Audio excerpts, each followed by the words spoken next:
Good afternoon. PQ here, PQ Speed Shop, Project Challenger. I wanted to give a little bit of update, some things going on because I've seen a few things while I was tearing apart the car that I wanted to show you. A lot of people think these old classic cars, and I don't care what brand they are, were well made. They were pristine when they came off the showroom floor and all that stuff, but these things were mass produced and they were done quickly, and this is just one example. This is, hold on one second, let me shut this off.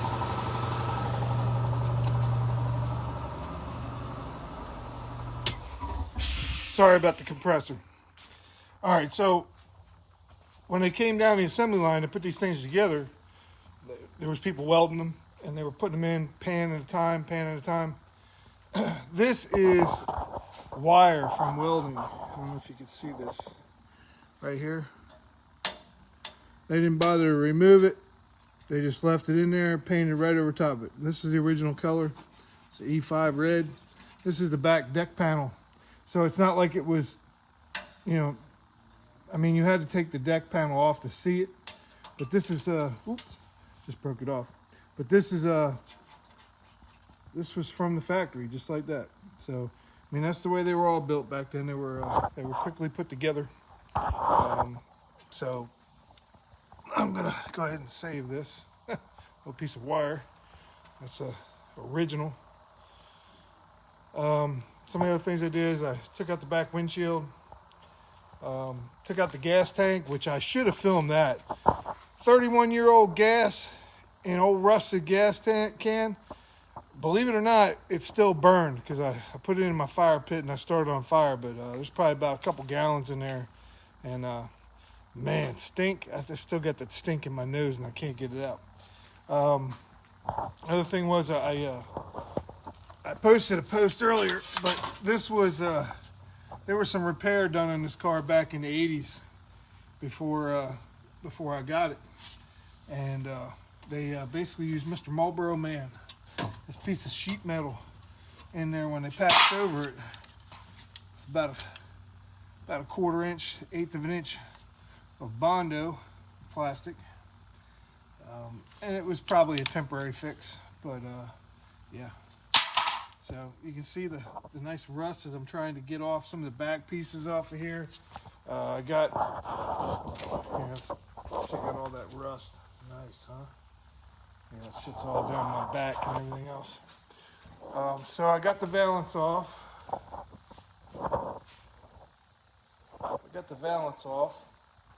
And that's the stock jack out of the trunk. I got this piece here that's going to be for the rear end. The rear end and leaf springs and everything are going to go on this, and I can sandblast it and everything right on there and disassemble, put new axles in, rebuild the rear end on this stand. Auto Twirler makes this. But wife came out this morning, helped me twist this thing around. Had to work for a few hours today, and then I came out here and started working on this. So yeah, this is what's going on around here at PQ Speed Shop. It's time to get rolling on this thing. It's been sitting here long enough, and stay tuned for some more. Peace. Hello, Project Challenger here. To get the rear end out, and check this out. So, if anybody knows anything about rear ends, yes, it's rusty, yes, it's icky, but we're gonna sandblast it and get it all back to new. But watch the direction that the wheels are turning. They're both moving the same direction, which means it's a short grip. It's a short grip, which is awesome. Want to come with? Well, good morning. Yeah, it's still morning. So, PQ's garage here, PQ Speed Shop. I wanted to give a little bit of an update on some of the Challenger goings on here lately. So today, I've been doing a bunch of work the last couple of days. I've been posting the videos.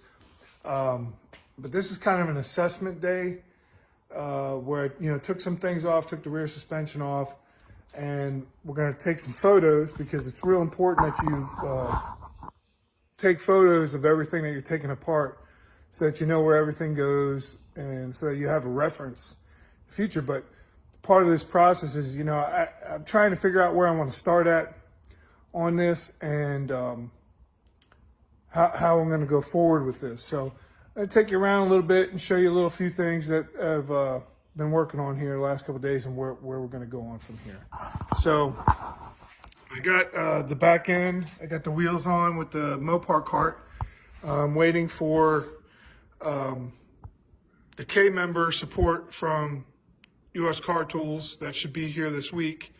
And then I'll take the front suspension off. So basically we'll just have a shell on the wheels. So I'm on the inside, vacuumed it out yesterday when I got done removing some stuff. I still have a couple seat belts to remove, but for the most part, it's pretty cleaned out. I haven't taken the dashboard out yet. Still waiting on that because I want to build a frame to hold the dashboard because I just don't want to throw it underneath a bench somewhere. That's kind of a valuable item when it comes to a classic car. So what we're going to do today is I got my camera out here and I'm going to do some photography on some of the pieces that need to be replaced. Like as I was doing the assessment and I tore off the bumper, I noticed that this is way worse. This piece back here is way worse than what I originally was hoping or thought it was. Hello, Chewy. Say hello to Chewy. So I went ahead and ordered this piece the other day. So we're going to get up underneath here and I got to remove the shocks and just, you know, kind of take photographs of where everything runs, all your cables, all the wiring, the brake lines, kind of take pictures of where everything is so that I have a reference going back when we get to that point, because, you know, it could be months or years before I get to the point where, hello Chewy again, where we're putting everything back together again. So I need to get some kind of reference material for it. I mean, there's great stuff online and there's great videos and stuff like that, but this is my car, my project, and I'll understand it better if I take the pictures and I'll know exactly what I'm looking at. So this is, I mean, it's a mess, you know. Car's almost 50 years old. So it's, you know, I go around and look at different things like, you know, I haven't taken these off yet because I need to make a template here so I know exactly where to place it on a new quarter panel. So I have a reference. Same thing with the fenders and the scoops that go on the side of the 73. But yeah, I'm debating, you know, I may actually get into actually taking out some sheet metal because I would like to replace this pan underneath where the rear seat goes first. And the reason being is because if you remember from the previous video, I'm still waiting back order for some parts on the front. So I've decided instead of sitting around waiting until the parts come because they've been on order since December, let's go ahead and move to the back. Well, the back I know needs to be done, the trunk pan and all that stuff. And these two rear frame rails, which you can see now, the frame rails are shot. So we're going to replace them to probably just before this bracket back. And on both sides. And this side doesn't look so bad compared to the other side. Let me see if I get the light out here. So you can see how bad it really is. I mean, it's gone. There's nothing left. So reason why I don't want to do the trunk first is because the actual trunk pan, goes on top of the pan under the seat. So since I need to replace the pan under the seat, that's where I want to start, is up there. So here's the rear end I pulled out yesterday. And what I'm going to end up doing with this is I'll take off the leaf springs because we're going to put new leaf springs on this.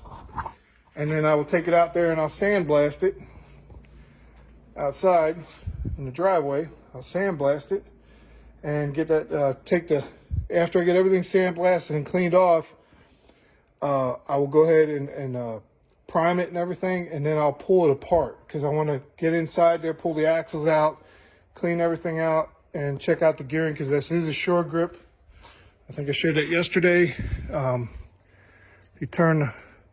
They both turn the same direction, minus the rust. But yeah, they both turn the same direction.